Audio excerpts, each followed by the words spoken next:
જય હિન્દ, વંદે માતરમ। એક મુસ્લિમ ભાઈનો પ્રશ્ન છે કે પોલીસની અંદર દાઢી રાખી શકીએ કે કેમ। તો પોલીસની નોકરી જે છે તે ડિસિપ્લિનવાળી નોકરી છે।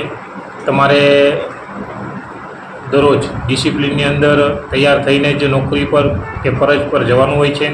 પરંતુ જે અમુક ધર્મ છે, શીખ ધર્મ છે, મુસ્લિમ ધર્મ છે, તેની અંદર થોડીક છૂટછાટ આપવામાં આવે છે। એના માટે તમારે યોગ્ય રીતે તમારા ઉપલી અધિકારીની પરમિશન લેવાની હોય છે।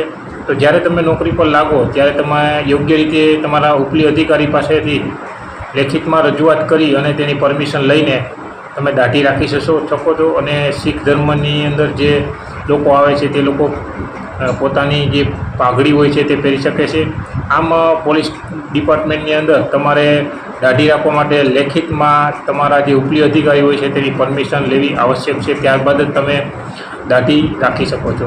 તો આવા જે નાના નાના પ્રશ્ન ઘણા વ્યક્તિઓની મનની અંદર હોય તો જે છેવાડાના ગામડાના લોકોમાં જે વિદ્યાર્થી તૈયારી કરી રહ્યો છે તેના સુધી મારો વિડીયો પહોંચાડો અને એ લોકોને કાંઈ પ્રશ્ન હોય તો કોમેન્ટ કરજો।